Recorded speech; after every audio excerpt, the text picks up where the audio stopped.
Well, hello everybody, this is Steve Buckskinner54 with Man Bushcraft, and as you can see, I'm still in my semi-truck, and I have a couple of things to show you that I got at the muzzleloader show in Monroe, Washington.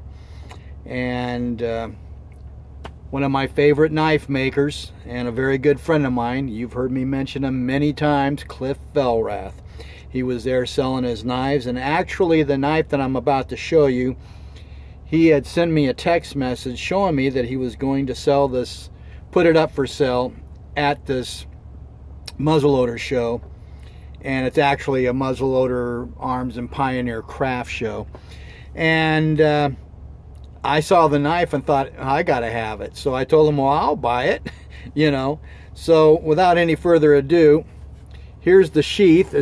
All of his sheaths are hand stitched, and this is kind of a plain one. He doesn't do a lot of foo-for-ah when it comes to the sheaths. He doesn't do any stamping or anything like that. But this is, you know, and I don't really want that anyway, not when it comes to doing mountain man stuff. As you can see, it's got a stag handle on it. It's got 4 steel pins. They're side by side, 2 back here and 2 up front. And let me get the knife out of here. The profile on this knife is very much a butcher knife. It's about 1/8 of an inch thick. It's made out of a spring steel, and I don't remember what the number on that spring steel is, but it's spring steel. All of his larger knives are spring steel, and he doesn't use you know, leaf springs or anything like that. All of his steel comes from a mill. He uses 1084 for his smaller knives, and then the spring steel for his larger knives. And as you can see, it's got some of the hammer forge finish and the heat treating scales on there. Like I said, I think that's about a 6 1/4 inch or so cutting edge, and it's just a beautiful knife. The handle kind of reminds me of a English trade knife type style, and yeah, just gorgeous. It's got a flat grind, super sharp, and you know, he uses his heat treating process is what they call selective heat treating, and that is so that the hardest part of the knife is right down at the edge, and then it gets softer as it goes up, and that makes it a very strong blade. And boy, isn't it pretty? I've had it out of the sheath so many times just looking at it, and of course I love knives, and my boy, I got quite a collection right now.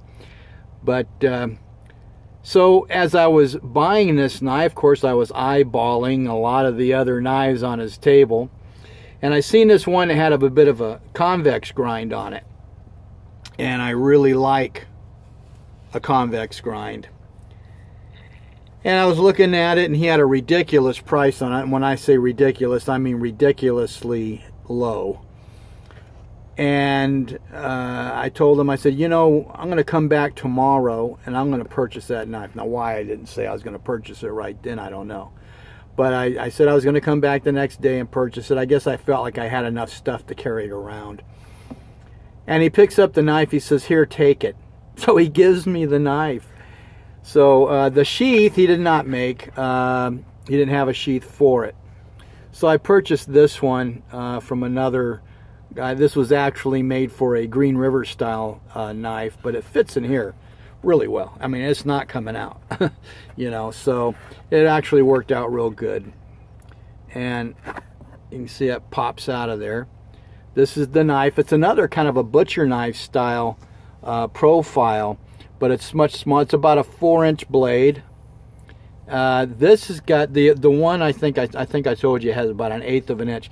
This is about a 3/16 thickness. Of course, both of them have a full tang construction on these.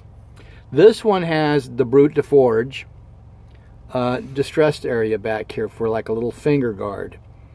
and that's where they pound it out and kind of draw that out a little bit, make it a little bit wider, and it makes a great little kind of finger guard. And of course you can see some of the hammer forge finish on there and the heat treating scales. This has got 4 pins as well, but it's side by side back here. These are brass pins, 2 of them side by side, and then 2 single file up here. And man, these are sharp. And I'm pretty sure this is the 1084. And you can't see it, I don't think, on here, but you can see a little line right here above the edge that kind of shows you the transition of the heat treat on these. But boy, Cliff does a nice job, and he just, you know, his prices are good. The other one, this has got a 90-degree spine. It's not, I don't know, I could probably get a good spark off of that on a ferrocerium rod. But the other one's got a really sharp 90-degree spine, and it would probably work really good on a ferrocerium rod. I haven't tried it, but I know it would work. But I thought you guys would like to see these knives.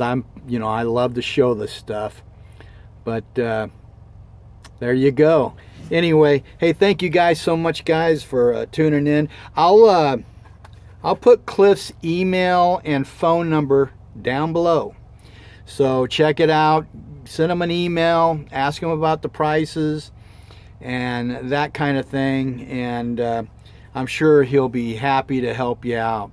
Anyway, God bless you guys. Thanks a lot again for tuning in. This is Steve, Buckskinner 54 with Mountain Man Bushcraft. We'll see you all later.